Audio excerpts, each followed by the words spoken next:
Have you ever had those weeks where everything feels like quicksand, where you are taking too long to get ready in the morning and you just feel like everything is moving in slow motion, but you need to be moving in fast motion? That was this week for me. My husband said it too this morning when he was getting ready, because all week I've been saying, I just feel like I am in quicksand and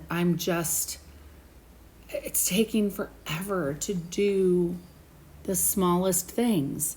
So some of those weeks where you're just treading water, I painted this wildflower painting last week, and I wasn't going to share it. I was not overly thrilled with it. I was happy when I made it and really enjoying it, but I don't like to share every single thing that I paint.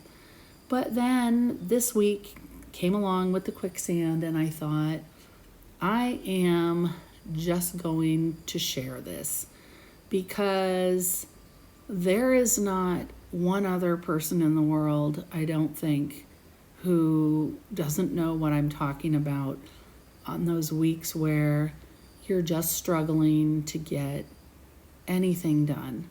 And even though you're doing a lot of things, it feels like you're doing nothing. And sometimes I think the painting journey is that way, where you're painting and you're not feeling like you're making any progress. But you really are. You really are. Every time you make a painting and you make mistakes, you are learning from that. Sometimes it takes making those mistakes a few times over and over again to realize that they're mistakes. That's I think in life too.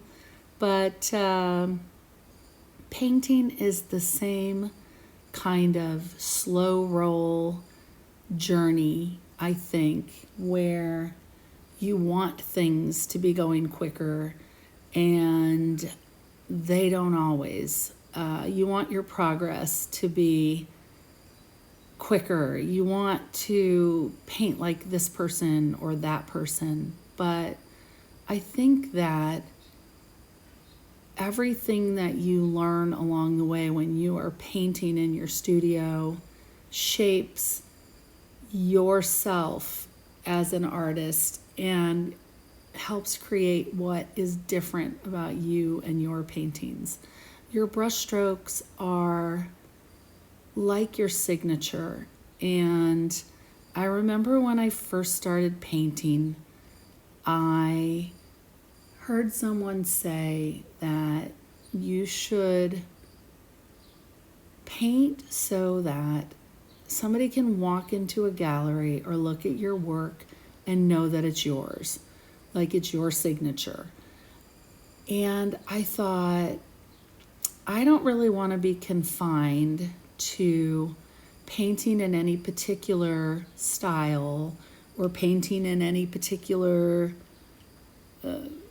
palette, or to be that recognizable. But now that I've been painting for 15 years, 16 years, and I still don't feel like I have my signature, my feelings about where I want to be as a painter have changed. And I do realize the validity of having your work be something where people can say, that was painted by John Smith, or that was painted by Marsha Brown. I mean, it's, and I thought, don't confine me like that. But at the same time, your signature will show through in every painting that you make.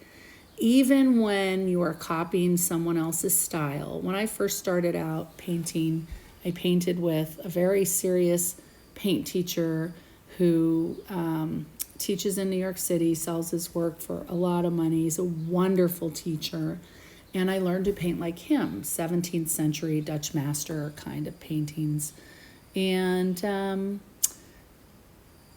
I was pretty good at it, surprisingly, and I really enjoyed it, and I sold a lot of work, but I always felt like I wasn't quite putting my own signature on it. And I think when you're first learning and you're watching YouTubes, and I mean, you should always be a forever student, or you will always be a forever student. You don't ever stop learning with painting.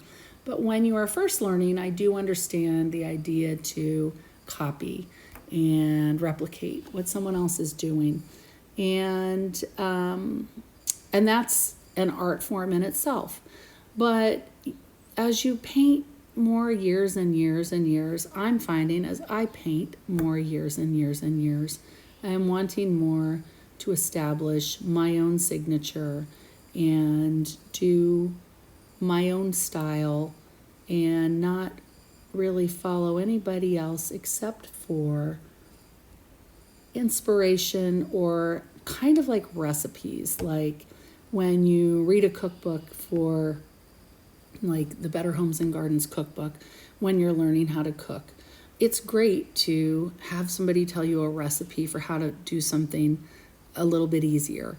There are things that are almost impossible to discover on your own when you're painting. So anyways, I don't know why I got off on that stream of consciousness, but I just didn't have anything planned for today, and I just am tired, and I know that since my audience is primarily females that are around my age, according to my YouTube statistics, there have to be other painters, women, mothers, grandmothers, grandfathers that are a little tired and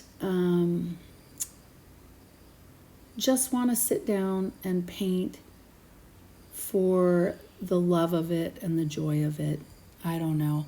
So at this point in my life, rather than, I had a gallery for years, and I had actually, my artwork was on HGTV for 3 seasons of Stonehouse Revival, and that was a really exciting, fun time in my life.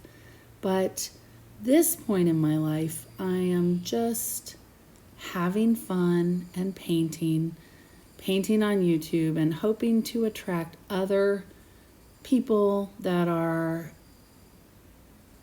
my tribe, I guess. People that like to paint for fun and paint for joy and just to bring happiness to themselves, sitting down in their studios. So I'm still tired, but I finished up this wildflower painting. I hope you enjoyed it. I hope you maybe learned something from it, or can relate to me in some way.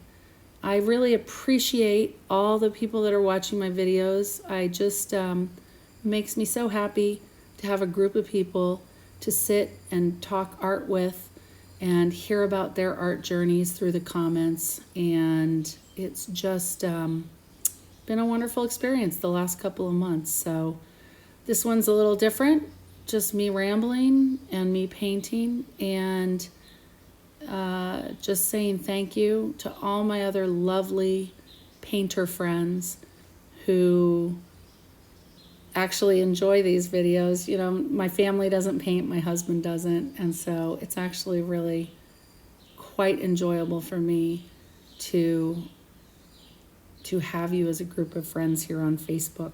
And I hope you enjoyed my demonstration. This is it. These are spring wildflowers, and be coming out with a lesson next week. I hope you all have a wonderful day, and thanks again. Bye.